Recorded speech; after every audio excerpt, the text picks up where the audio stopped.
Hey, Josh. Hey, Leslie. Hey, I don't know if I can be a panelist because Morgan Park Commons is my project. Yeah, so I think whenever we switch over to that project, you can just like excuse yourself or I feel like we our policy keeps evolving for when someone needs to recuse themselves. Yeah. And I apologize for that. But I mean like you can still sit in and listen as if you want to Right, come in as like a guest. exactly. But at the least, if you could just turn your camera off and mute yourself, Sure. that would Awesome. be ideal. Okay, Perfect. Will do. thanks. Yep. And that way, I think, yeah, that's right. Thank you. I think you were sort of on the I don't default want to. COD I don't want to list. So cheat. no, that's cool. We bumped you up. I think, yeah, I think you were on the sort of the standing list of COD members. So we bumped you as a panelist. So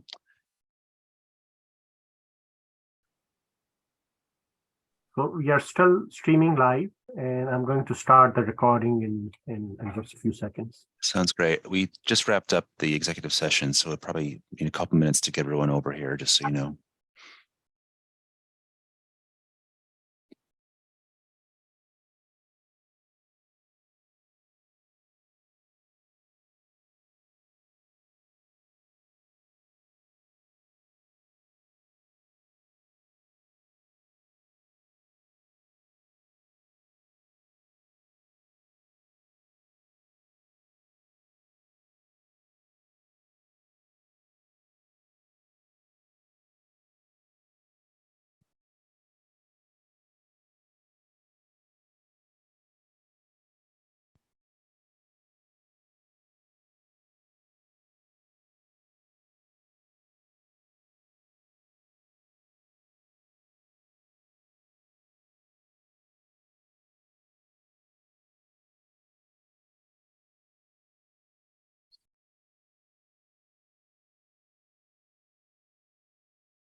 Hey, John, do you want to give it a few minutes? Let's give it one more minute if we can, if that's all right.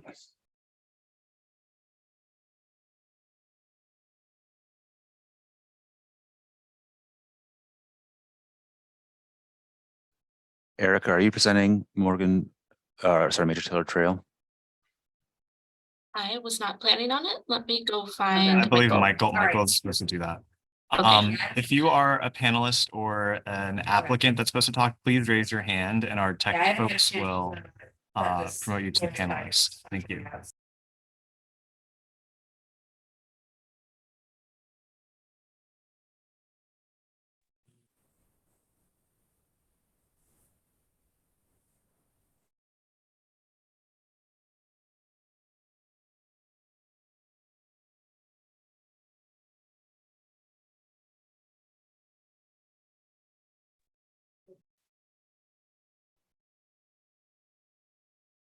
All right, Josh, I think that should do it. Looks like we have critical mass here.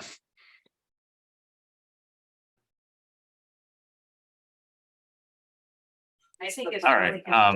And so there's also several meetings now also starting and cubicles next to me. So I'm going to be actively muting myself. So, all right, good afternoon. I'm Josh Sun, along with John Law, and we're with the Department of Planning and Development. Welcome to the November 9th, 2022 meeting of the Committee on Design. Please be advised that this meeting is being recorded and live streamed to DPD's YouTube page. I do want to take a minute prior to kicking off the meeting. I want to acknowledge Gerardo Garcia and congratulate him on his placement on Crane's 40 under 40. For those who don't know, it's a list that includes titans of industry, mayors, governors, presidents, musicians, chefs, and others recognized early in their careers and who are having a major impact on their communities. Without Gerardo, this committee would not exist. So here's to you, Gerardo. Yay, Gerardo. I don't believe you're under 40 though. I'll take that as a compliment. Wise beyond your years, that's what he means. Exactly. Was that connection between And then to our esteemed committee, thank you for volunteering your time to be a part of this advisory group. To the members of the public who are joining us, what you will see today and at future committee on design meetings are projects currently under review by DPD staff.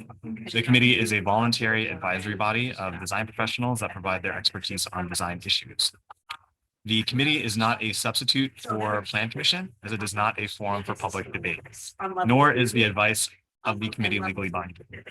It is the hope that today's discourse will lead to recommendations that will elevate the design excellence of the city of Chicago.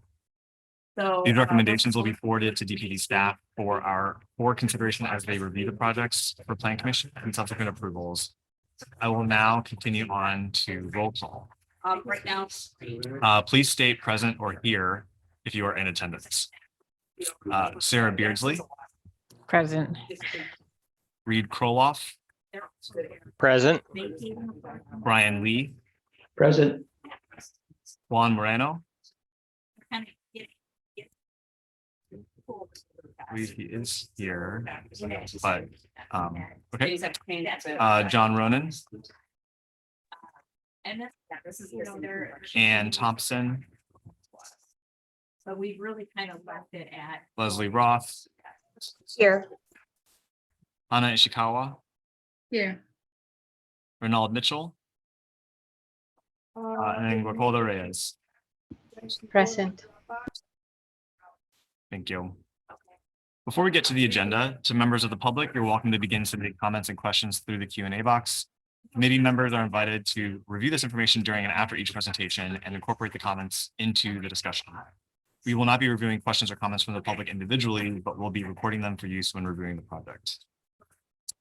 We'll now move forward to the first item on the agenda. Okay, sounds great. Michael, if you want to go ahead and pull up your screen, your shared screen, your presentation, feel free to do that and I'll just give an overview. So the Major Taylor Trail located between 104th Street to 125th Street in the 34th Ward. This is an introductory overview of the Major Taylor Trail Framework Plan. DPD seeks to leverage this project as a neighborhood asset in portions of Washington Heights, Morgan Park, and West Pullman. The planning effort between 104th and 125th Street seeks to identify a shared vision for catalyzing equitable trail-oriented development on nearby blocks in proximity to the trail. To the presenters, please clearly state your name and your relation to the project prior to speaking. You have 15 minutes to present your proposal. Committee members, please hold your comments and questions until after each presentation. Thank you. Good afternoon, members of the committee. My name is Michael Penisnack.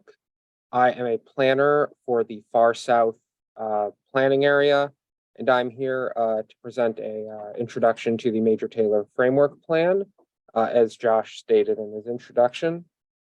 The Department of Planning and Development has retained a team led by Tesca Associates that consists of Brook Architecture, focusing on design and architecture, Rudd Resources, focusing on communication strategy, and Far South CDC, focusing on community engagement and outreach. The city, notably home to the Lakefront Trail, has a large number of trails and a large number of planned trails.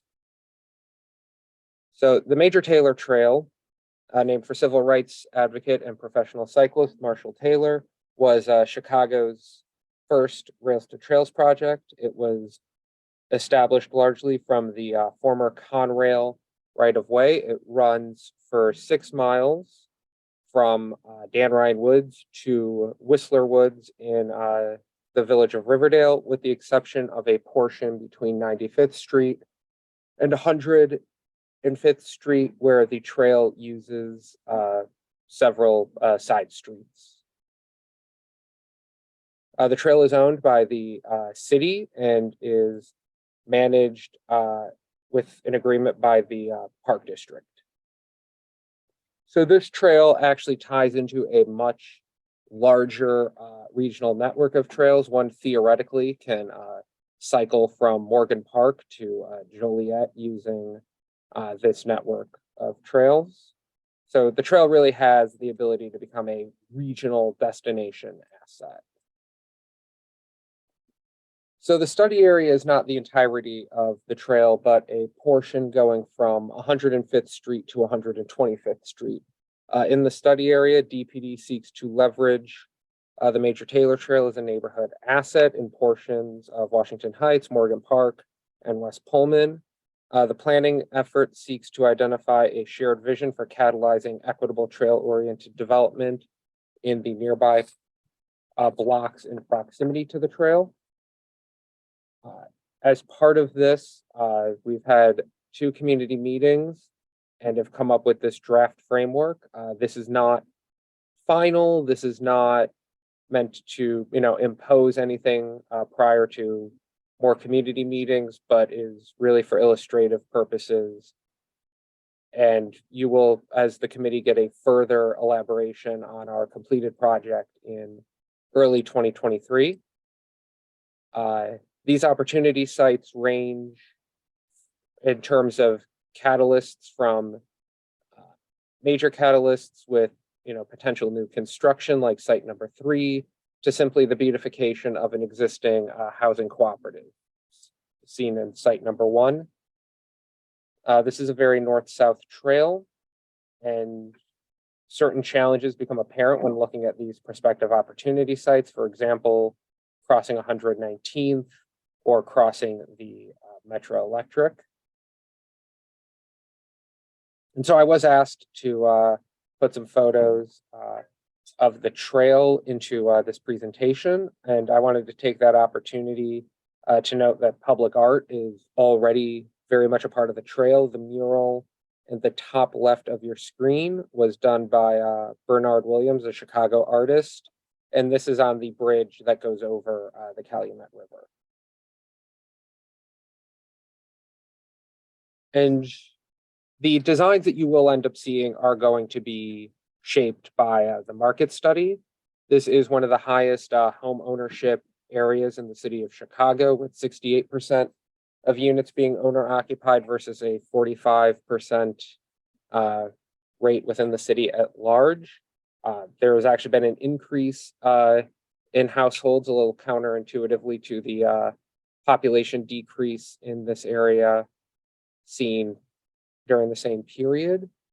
And there will also be very much a focus on Halsted, which is a north-south state street with a very high traffic count, and it, as such, is a very strong draw for retail and business services.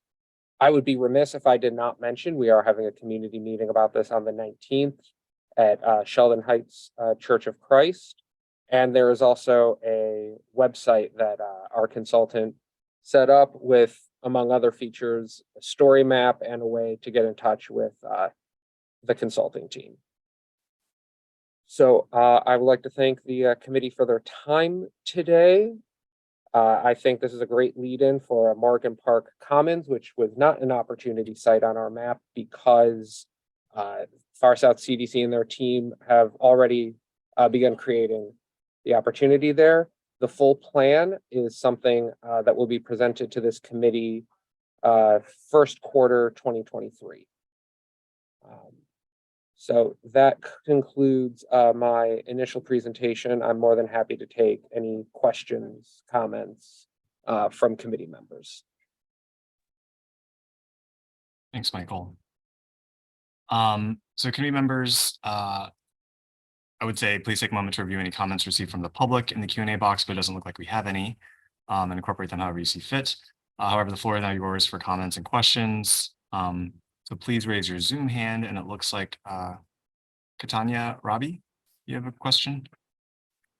I just wanted to make a quick correction. I'm Katanya Raby from Far South CDC, Director of Planning. The location for the upcoming meeting on the 19th is actually at going to be at Far South's offices at 837 West 115th Street. That's all. Oh, I'm very sorry, and it's okay. Josh, when I send you this presentation, I will make sure that that is corrected. Okay, great, thank you.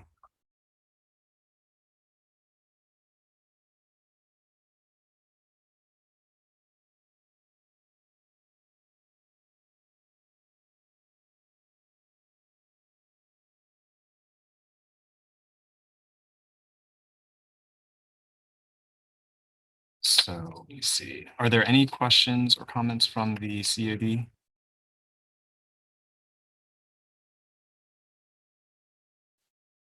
Okay. So yeah, we'll just move on to the second item on the agenda. All right, and then the applicant team, whoever is presenting, if you want to go ahead and pull it up and share your screen, I'll go ahead and just do the little intro. Morgan Park Commons, located at 11420 South Halsted Street in the 34th Ward. The Far South Community Development Corporation, or CDC, seeks to develop Morgan Park Commons on the former 12-acre Jewel grocery store located at the northwest corner of 115th and South Halsted. Adjacent to the greater Roseland Invest Southwest area, the site brings together 3 historic neighborhoods of East Morgan Park, West Pullman, and West Roseland, known as downtown West Pullman. The proposed project will demolish an existing 67,000 square foot vacant commercial retail store and redevelop it with 150 mixed income rental units, 136 units of affordable townhouses, and 10,000 to 20,000 square feet of retail space with 3 acres of open green space. The development is bordered on the west side by the major Taylor Trail and has relationships with surrounding commercial businesses on Halsted. Whoever's presenting, we see the presenter screen. We don't see the audience screen. To any committee members who are associated with this project, if you have not yet, please recuse yourself at this time and for the duration of the review for this project.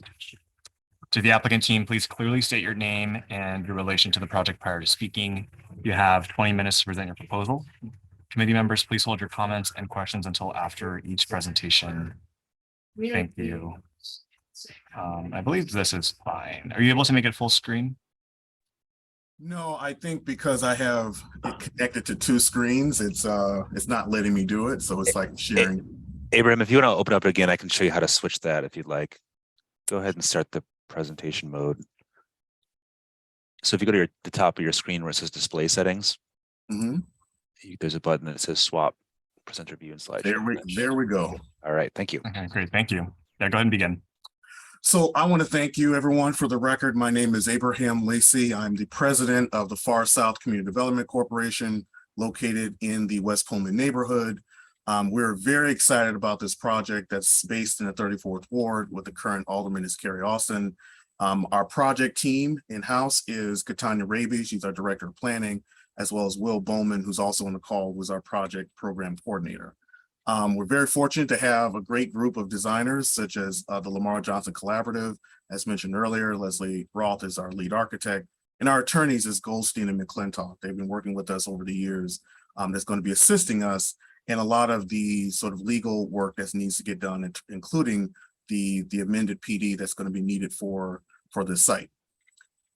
We began this process with the Morgan Park Commons in about 2016. When we got involved, we have been actively trying our best to get this site redeveloped. This site has been vacant for more than 16 plus years.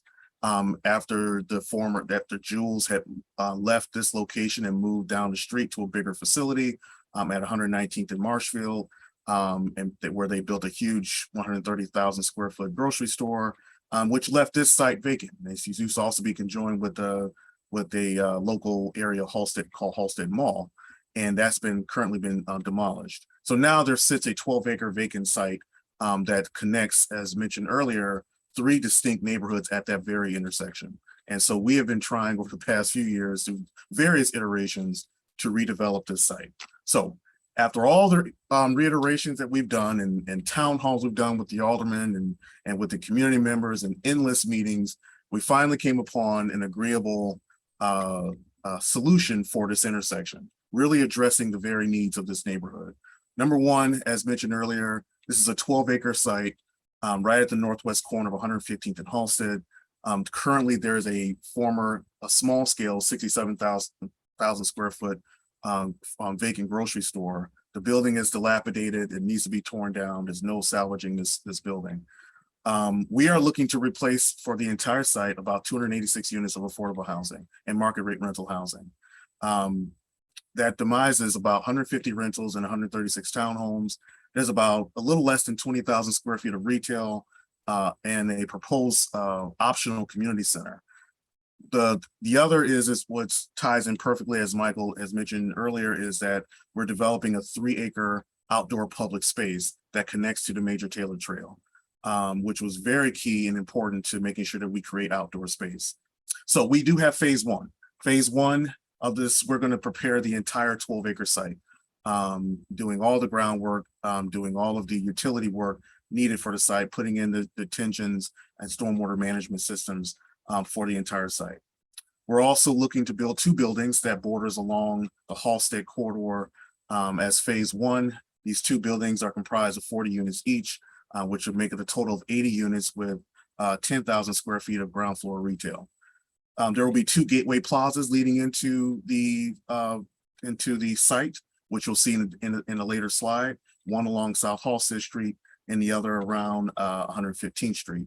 We are coordinating with the Pace Pulse team for the intermodal station that's we're going to have on site that's going to be able to take folks from Pace into the south suburbs, as well as the CTA riders that travel up and down the corridors through 3 or 4 different bus routes. There will be a median crosswalk that we're going to put in place, as well as I mentioned before, the development of the 3-acre park. So as we talked over the years with community members, there were several major concerns. We picked out the top 6 that we believe that is where the community had greatest concerns. Number one, we're going to ensure the commitment and process for minority contracting opportunities. That's primary because we have to hire within. Affordability of rental and single family units. Increase retail on site based on the needs of the residents. That's always a tougher one given that the retail landscape is changing. Ensuring units are for minority individuals and families. There's major concerns about gentrification whenever a new major sort of housing development comes into place. Safety of residents on site. So that's also a major concern. And it also ties into concern number 6, which is they do not want this to look like project housing. They don't want another Cabrini Green look in the neighborhood. They wanted, if we're going to do a mixed use of housing, we wanted to make it look pleasing and it's going to be well received within the neighborhood, which I believe we achieved. This site, as I mentioned earlier, is in a rich location. It is a high traffic location. It is right at the intersection of 115th and Halsted. Halsted has more than 20,000 cars traveling through daily. It is just about a mile away from I-57. It is about 4,000 feet from the Metro. There's a nearby park, thanks to the Department of Planning, that we just developed this past month. Pop Heights Park, which is a half-acre park at the about 2,000 feet away. There's about 5 public transit outlets right at this intersection, 3 from CTA and another 2 from Pace. It is right across the street from an existing Aldi's grocery store, as well as a full service Walgreens, as well as a retail plaza. And just 4 blocks south, you're going to see on 119th Street, it's another busy intersection where it leads to Marshfield Plaza, where the Jewel is, as well as the Blue Cross Blue Shield new development that took place. The city has also made several investments, including the Chicago Fire Station, as well as the West Pullman Library over the past 10 years.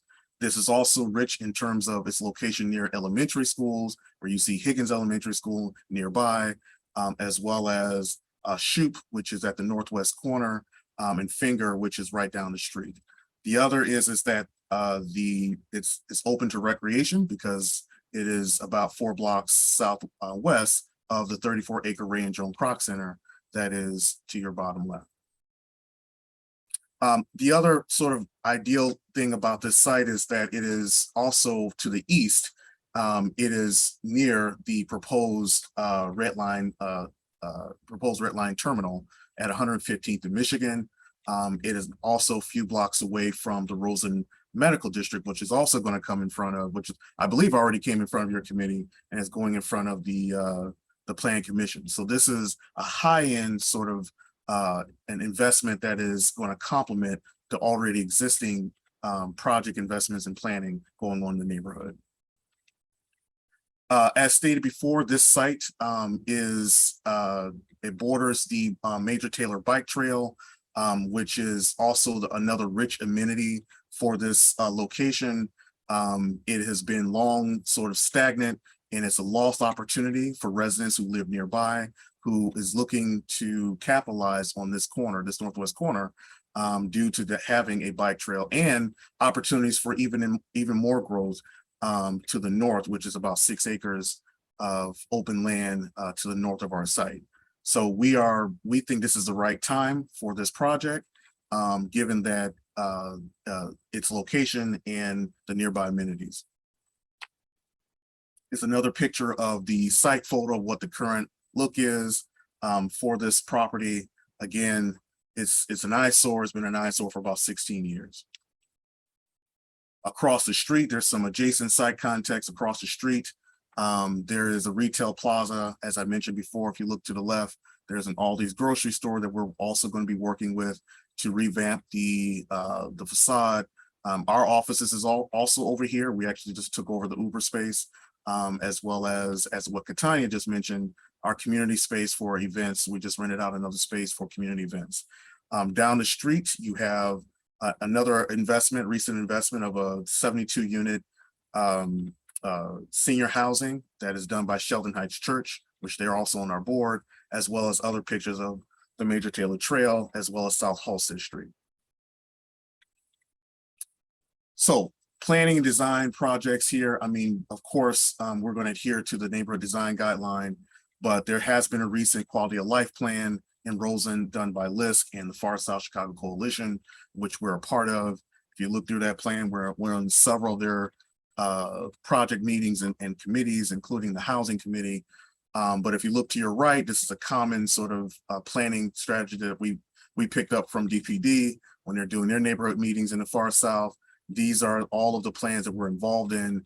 Some we're leading, which is the Rosen Medical District Plan. We've been coordinating with the Red Line Extension team, as well as the PACE South Halsted Bus Corridor plan as well. Hey, Abraham, you have about 10 minutes left. Got it. This is another just idea of the planning guidelines of us working with PACE. As you can see, it starts in the Harvey location and goes all the way up to, I believe it goes further than 95th, but it goes all the way up to, it's supposed to go up to 79th Street. So major investments in terms of rapid transit going from the city into the suburbs. So here it is. This is the contextual rendering of the site. As I stated earlier, you're looking at the bordering of South Halsted Street and 115th is an L shape that is going to put up the mixed use apartments with ground floor retail, and that's going to border the outer perimeter, while you see the rest of the remaining balance of the site is going to be townhomes and the 3-acre park with the field house. Also mentioning that these are the 2 gateways leading into the site that I mentioned, coming in from Halsted Street, as well as from 115th Street. There will be 2 major access ways coming into the site along 114th to the top of the site, going to almost to the extent of the 12-acre. We're also giving access to the owner, is privately owned, to the top to 6 acres. It's also going to be the public street going through the site, as already currently outlined in the existing site plan, as well as you have some arterial streets coming through from 114th Place coming into the smaller sort of residential subsidiary streets.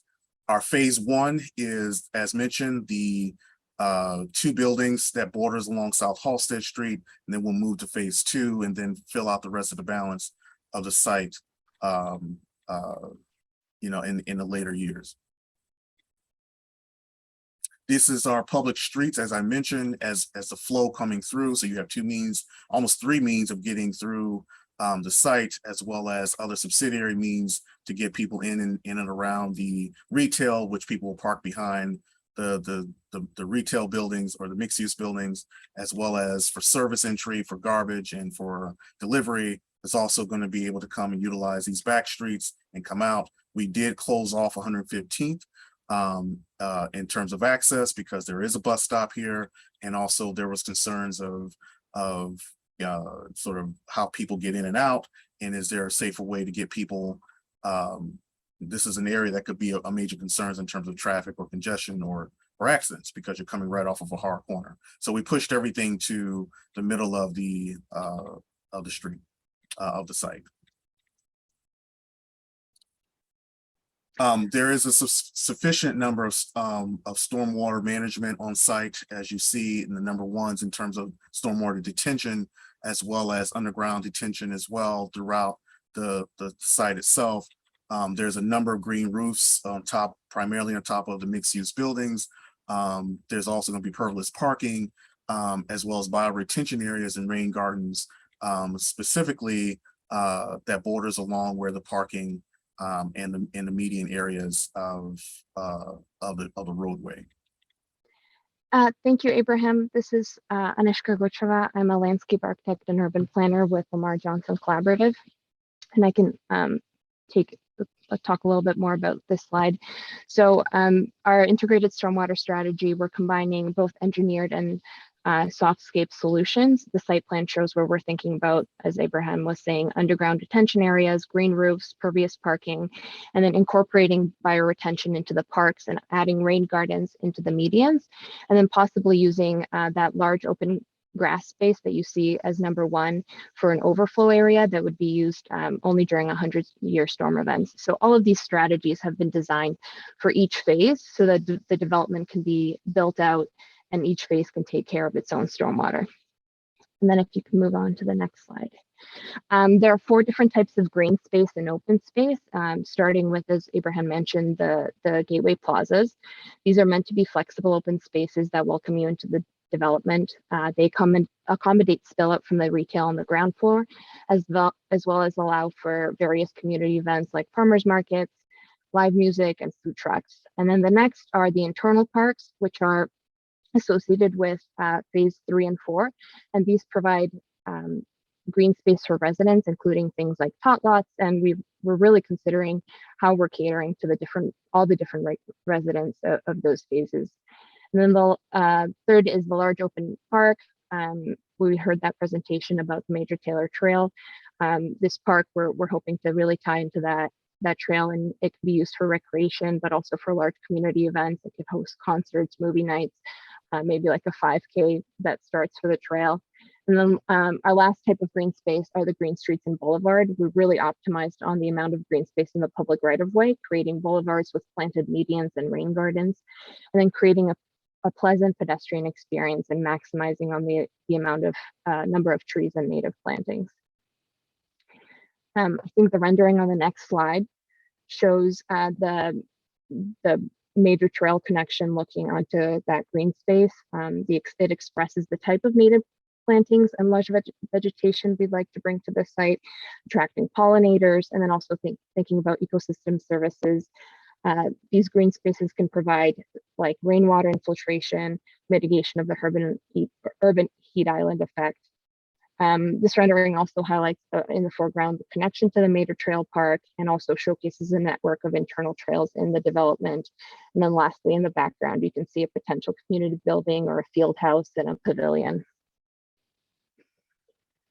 I think both Abraham and I have kind of talked through all of these elements. Maybe just to summarize that L shape, you see the number one are those gateway plazas, which are really important in welcoming you into the development. We've considered green roofs, surface parking, as well as visitor and retail parking. So those are 5 and 6. I think it's hard to read the numbers. And then moving into those phases 2 and 3, those green spaces in the center, where you see numbers 2 and 7.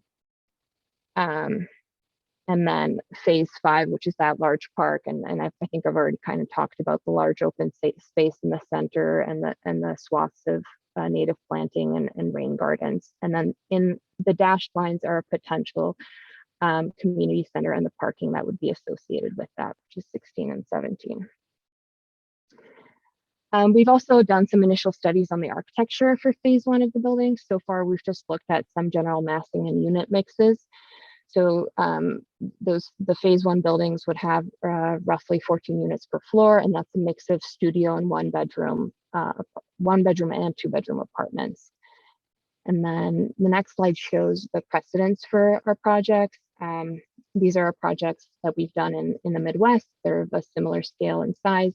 And so we're really starting to think about the context and the type of development that would fit in with the neighborhood, but it's all just initial phases of design right now. And then the next slide shows the ground floor plan for one of those buildings. It shows 2 retail spaces, each of them around 3,500 square feet.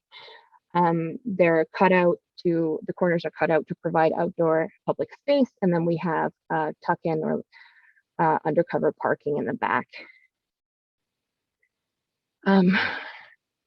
So the floors 2 and 4 are a similar mix of studios and, like I said, 1 and 2 bedroom units. And then in the next slide, the team has started to look at some of those layouts for those units as well.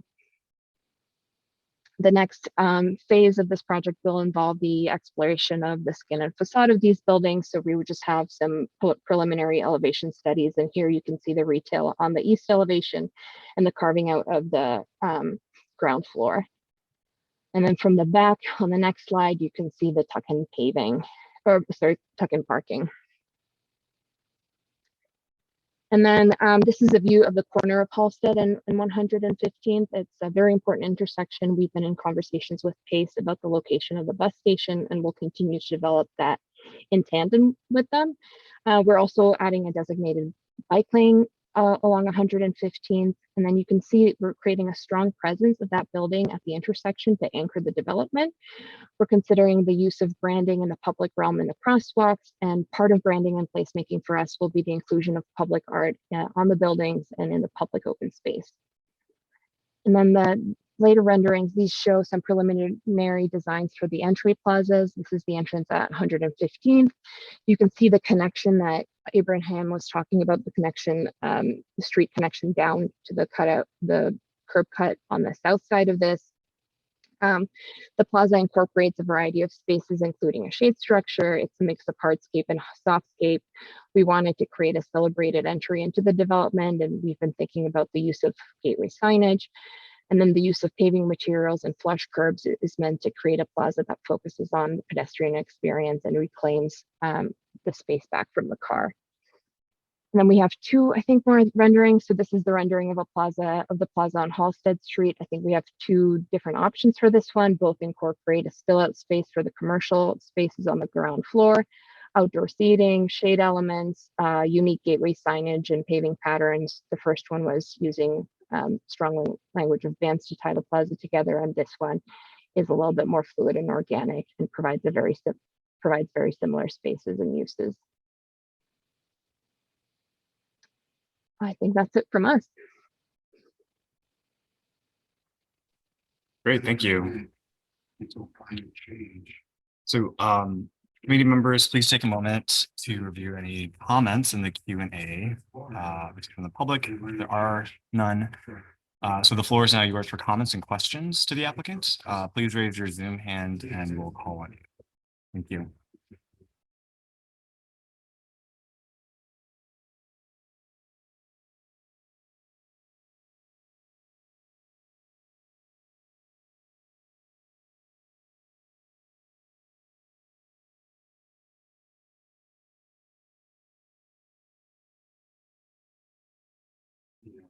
Hi, Reed. Hi, Josh. Thanks very much. I wanted to thank the members of the team for first of all, for our presentation that seemed to stay in the length that it's supposed to be. That's not always the case, and was very professional and clear. Josh, could I ask you to hop back to the aerial perspective for a minute? It's just a really good drawing to see a lot of this. Thank you all for doing that. Those don't also always come in, and it makes it very clear and easy to talk about this. And I want to begin by complimenting you on a project where across all 5 phases, there seems to be a very clear attention paid to be creating public spaces. Throughout the project, there's clearly a desire to create communities within communities, smaller spaces within a larger space that have to do with community. And I think that's great. And also thank you for your desire to connect the semi-public park to the public trail. Also, I think a lot of us on the committee appreciate that as well. So there's a lot of good here, and you should be pleased about that. I have a few questions or I have a couple of questions and then a couple of thoughts that I think might be worth considering. The first of those is that I'm wondering why you want to make the big connection on Halsted, the one in the center of the project, why you want to create such a strong axis there when you've got a good way to enter into the project on the north side of that, nearer to the neighborhood. To the north, you've got a street already. Is it really necessary to have another whole street moving into the project, other than the ceremonial aspect of bringing people back to the park, which I think there might be other ways to deal with? But do we need a street there, a full street, and especially a divided street? It seems like a lot of asphalt. So I'm wondering if you could address that. Yeah, sure. Thank you so much for the comments. So actually the street that you're referring to the north that we're connecting to 114th Street is not connected north up to that neighborhood. So that the neighbors, after talking to the neighbors, they don't want to be connected to Morgan Park Commons. So that street is kind of a back street, and like you were saying, we really do want to create a more ceremonial entrance into the project, and so that north street would not really be conducive to that. It does connect to the grid, it's just not connected to the neighborhood up north. Yeah, no, I didn't think it was connected to the neighborhood. I just know that there's a street there already. And I guess this is going to a larger question. It just seems there's a lot of internal streets, and some of them seem duplicative. It seems like a lot of area given to cars for not that many units. I know there's a plan, one of the plan views, maybe we could jump to that for a minute, that shows the parking or the streets. Yep, that's fine. If you take a look at the left-hand side of this, just as a single example, the left corner there, there's 2 strips of parking between numbers 4, 5, and 6, for instance. Yep. And that kind of doubling up appears in a number of places that are really kind of ancillary spaces. And I'm just wondering if we really need that much. If you look over to the right-hand side now, in phase 1, yep, toward the bottom right there where your arrow is, yeah, there's a doubling up of the streets there as well. Could we not move the parking places just closer and eliminate some street? It seems like it might be for the benefit of it, this isn't an aesthetic thing. For the benefit of your community, it might be nice if there was less devoted to the car and more devoted to people on foot or on bikes or on any other kind of non-vehicular transit. But then I would still finally say that big ceremonial street is big, right? And it seems scaled for something much larger than this development. I'm still not entirely convinced it needs to be there at all. I don't know that you need a ceremonial entrance with cars. You might be able to do that for people, right? Like that could be a lovely pedestrian walkway back to your park. But I'm just not sure you need that much vehicular attention. And with that, I'll say thank you. Great. Can I say one thing about that too? Is I think one of the things that we were battling against, and I do agree that there could be some level of street elimination, but one of the things that we were battling against is, you know, the aldermen and some of the sort of requests in terms of that vehicular activity.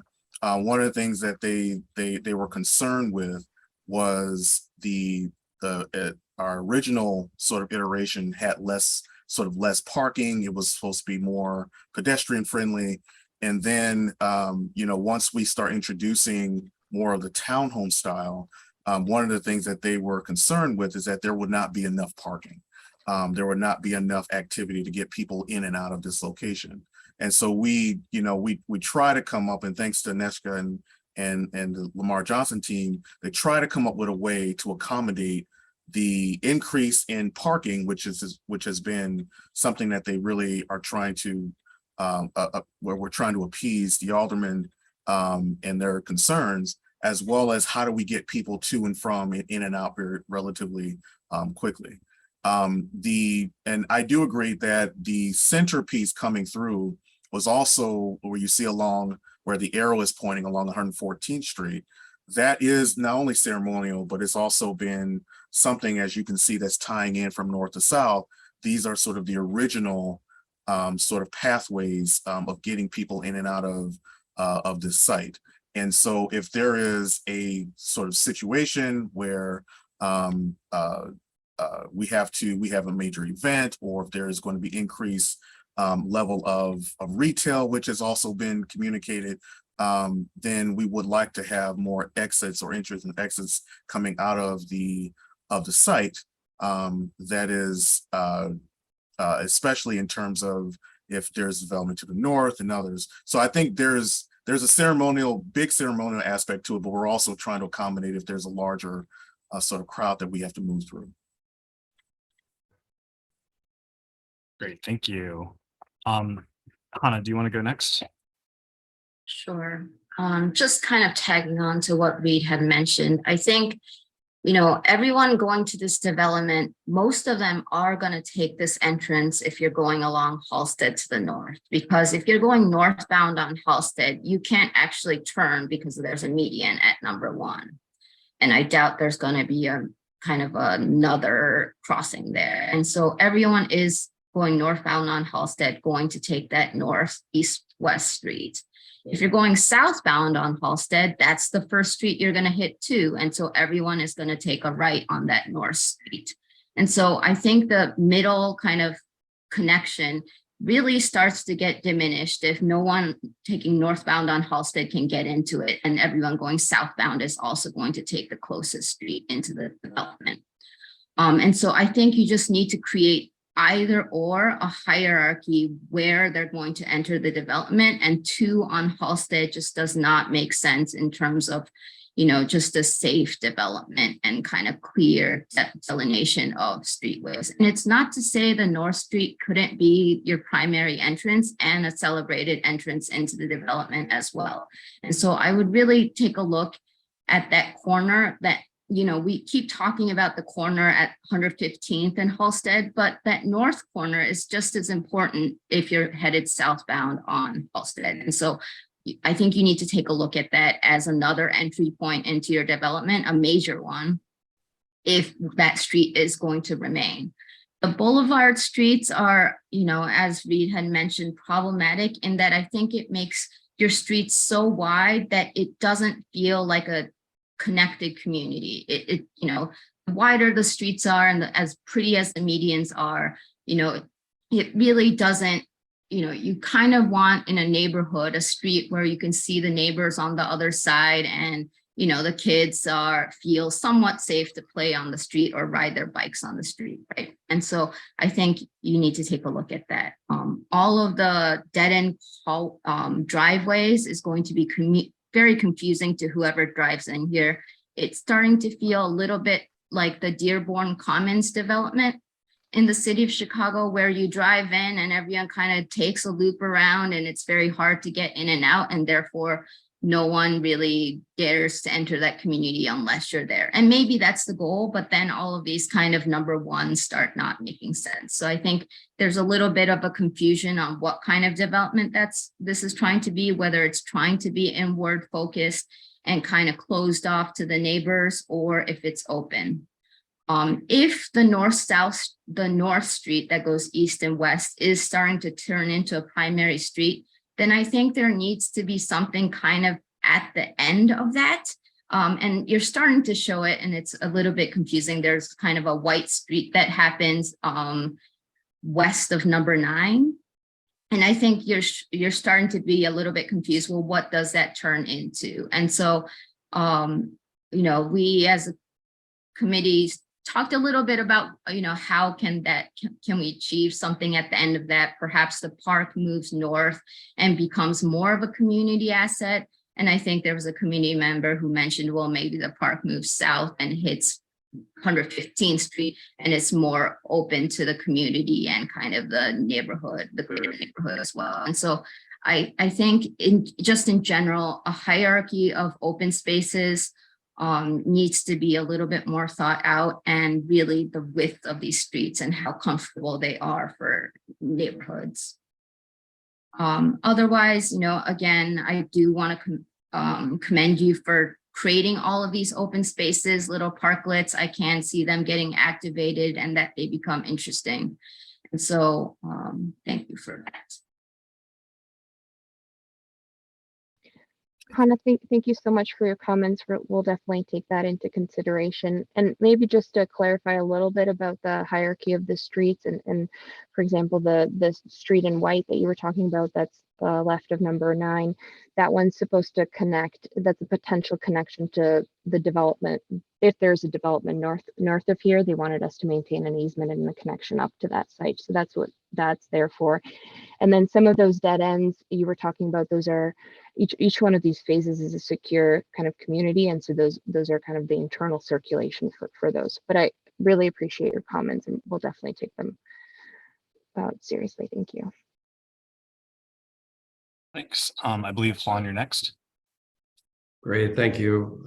To all of you, what you're embarking upon is nothing less than amazing. I mean, this epitomizes transformation, and it's compelling and equally complex. And there's a lot here that we can talk about, but there's also a lot of good too. I'm just going to try to offer up some suggestions for consideration, maybe just continuing with the theme of what Hannah was sharing. If we were to take that where we're at on the plaza at number 1, and then you started to go westward, and then where that roadway, the new roadway, terminates at the park, if its terminus could have something more monumental, it's such an important thoroughfare that you created. And I know you have a designated spot for a field house, but it just feels like it's kind of there, but I think it needs to feel intentional. As I was looking at it, my eye was just, I didn't focus so much on the dashed line around number 16. My eye was just naturally leading me to number 10,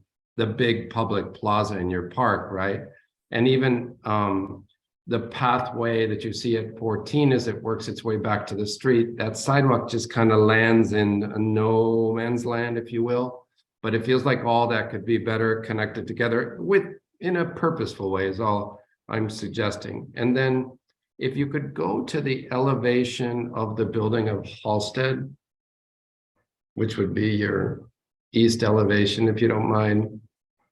This is what I'm going to say. This is one of the natural challenges when you're trying to activate ground floor with retail and community space. I like to sometimes just come back to the fundamental purpose of the building is residential. And in some ways, the residential entrance gets lost because there's such a focus on the other two components, right? And it's kind of an, oh, by the way, in the middle. Yet, the Halsted corner is a predominant one, both on the north and south sides. And so it just feels a little bit like it's kind of a secondary exit, if you will. So I think intuitively, for people, let's say, entering the residential, which is again, predominantly what the building's about, that it can feel intuitive where their entry, where their front door would be, and also feel, like it felt more like a residential entry.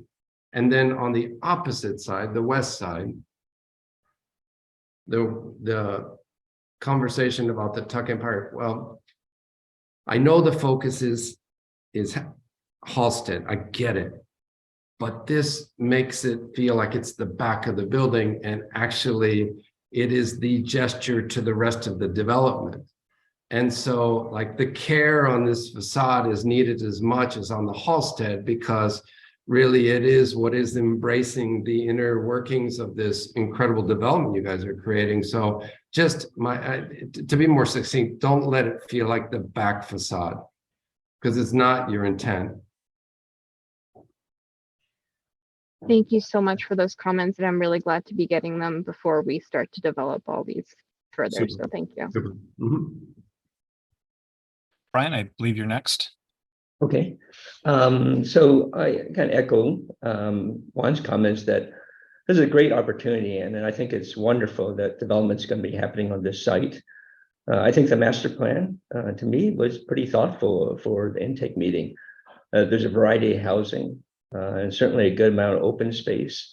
I think those urban blocks with the townhouses really creates a pretty interesting typology for Chicago, that you have private residences, surface parking, but you also have these low, as Hannah says, parklets on those interior blocks. And I think that they're both for vehicles, obviously, to solve surface parking, but it's also for people. So I think that care should be taken to design those spaces so that they're well used and defensible. I agree with the comments about the circulation. I was a little bit confused about it because it seemed like there was quite a bit of outlets. And I think that maybe just trying to clarify where you enter the site, and then the hierarchy of circulation that should be diminishing as you get closer to those buildings. Because it was a good comment that these Boulevard quality streets tend to be dividers, even though they could be, quite beautiful, but they're like thoroughfares. When you're on, is it Prairie Avenue? I mean, it's a beautiful street, but you don't really relate to the other side of the street. And I think that people recognize that tighter streets may be tighter and more streets, provide that porosity, but they're not separating. Rather, they should be connecting homes across the street. So I think that could be worked on. I think for me that the project really has a very strong, obviously, connection to the Major Taylor Trail with the park and field house. And I think it should have a really positive effect on the values and this project success. So I just wonder whether or not you can push that completion of that park, not as a phase 5, but move it up to a phase 1 to really say that your development with the first phase is going to have some sense of maybe completion. And certainly you can imagine it would really portend well for the success of the project, that probably everybody would want to move here. And I think that it might be able to be something that not other developments have. I think that open space, and we had some questions about the relationship of it to the Major Taylor Trail. And right now it seems it has nice connections, a little bit of a ambiguous opening on the south at 115. But what is it? Is it only internalized and to the benefit of your project? Somebody mentioned on the panel, does it, move to the north and help think about what's happening in that future development? Or, we were talking, should it open up to the south a little bit more and have a better entrance that then starts to be really not only your neighborhood amenity, but also a stronger community amenity? And so that's one of the things that I think that maybe instead of just having it as a placeholder in land bank and saying it's going to be the final flourish of the master plan, can you potentially even work with the city and park district to think about how there's an incentive to build it now? Either more open space or better programs, or build the field house, or include the community center. How can you really celebrate the Major Taylor Trail connection and your 3-acre park. And then final comments about the first phase. I think that, as you said, you're just beginning and seems to having something that's street related with retail underneath is pretty obvious.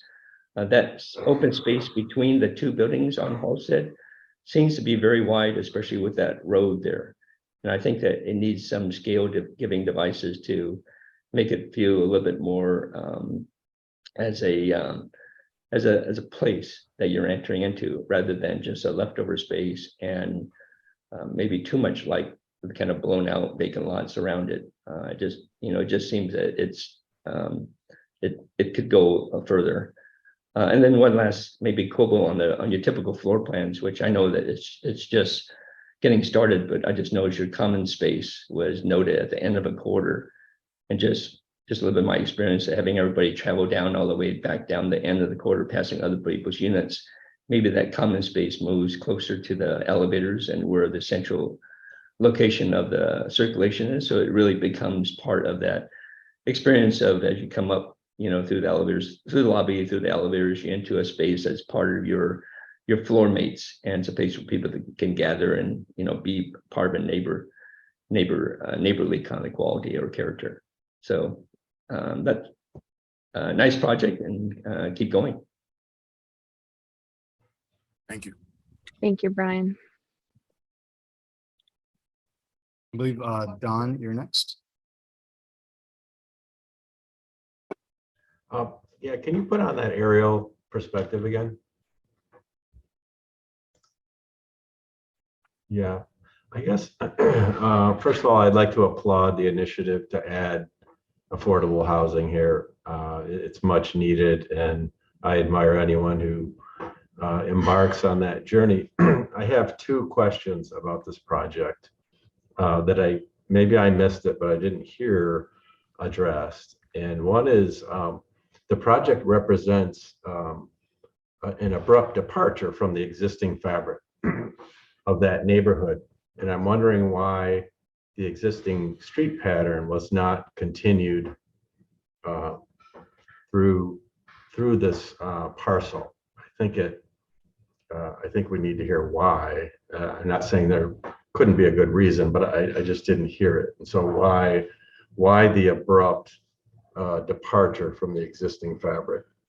And then the second question is about why the height of the perimeter buildings around this parcel, which are much taller than other buildings in the neighborhood, and give the parcel a fortress-like feel. Yes, you want me to start it off, or Go. Sure, go ahead. if not, I can concede. But so for one, the design was based upon the existing sort of platform that we had. So what you see, the sort of roadway that splits the east and west parcels here is part of the existing sort of streetway. So if you look at the original picture here that was shown, this is part of the existing sort of gateway that you, when you come into from 115th, this was part of that original sort of fabric of a streetway that was for that site. There have been, we talked with CDOT before about sort of mirroring or sort of paralleling it to the existing, Green Street that's to the north, as well as any of our other streets like 114th Place, which you see in this site here. This is if you connect it to the other side, there's 114th Place that lines up with this street, as well as Peoria and Green are sort of off streets. There is a little bit of alignment here, even though this is not a dedicated roadway. We did try to mirror that a little bit in terms of that street grid, but at the same time, we looked at the placement of the existing fabric and sort of went in that direction. So that's to answer the first question. Why the typology, the residential typology is so different from everything around it? Yeah, so for one is that one of the things that what drove us to the mixed use in terms is that we need to diversify the sort of housing units that is in this area. There's, as mentioned by Michael before in the previous presentation, there is a very sort of one typology of housing, which is single family.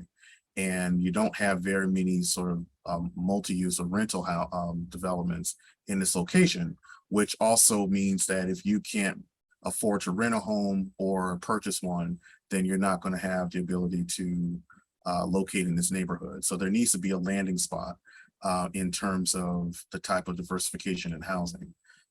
One is that the other is to further the density that we wanted to have at the site. We know that the 3/1 is something that we talked with the community about in terms of that height of the mixed use. And then we sort of kept the smaller scale because we didn't want this to be sort of all throughout the site for the remaining sort of single family and townhomes. So this was part of our strategy. We also talked with the commissioner in terms of bringing that sort of mixed use concept to the street corner, which was not in our original phase, but we decided to bring that based upon the comments we received from DPD in terms of flushing the mixed use and that density to the main corridors. And Neska, if you want to add anything to that. No, I mean, I think you covered it really well. I think, we were trying to kind of stack the higher housing closer to the really busy streets and anchor the development. And yeah, I think you explained it really well. Then the housing starts to change a little bit as you go into the site. And the townhomes echo kind of the scale of the adjacent neighborhood as well. So really the housing that's in phases 3 to 4 is starting to echo what's happening in the rest of the neighborhood. I think you have to be careful though, because if I just describe to you a housing development that was an abrupt departure from the existing fabric, and it included 2 sizes of buildings that were all exactly repetitive with a fortress-like perimeter, I could be describing Cabrini Green. Mm-hmm. And I just wonder, again, I applaud the initiative, but I just wonder, are we making the same mistake over again? That's a good point. I see what you're saying, John. And I applaud, I applaud all the initiative here, and I don't know. That's my only question. Are we, repeating old mistakes here, and how is it different than Cabrini Green?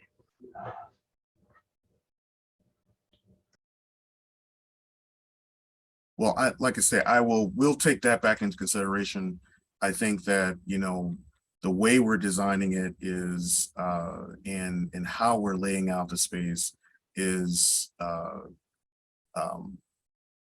I would say it's slightly different than, or to say more different than Cabrini Green, as sort of in that manner of Cabrini Green. It was very sort of tower-like, repetitive as you go around the site. This is more, as Aneshka said, stacking along the retail, the commercial corridors, and that density around those commercial corridors based upon usage. You got an ETOD situation on the Halsted and the 115 site.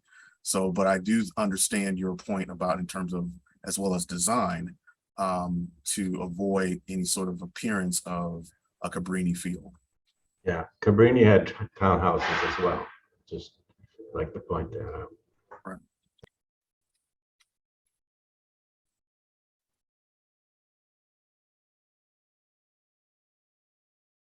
All right. There's been some very interesting critical thinking this discussion. Are there any other comments or concerns that anyone else wants to bring up? All right.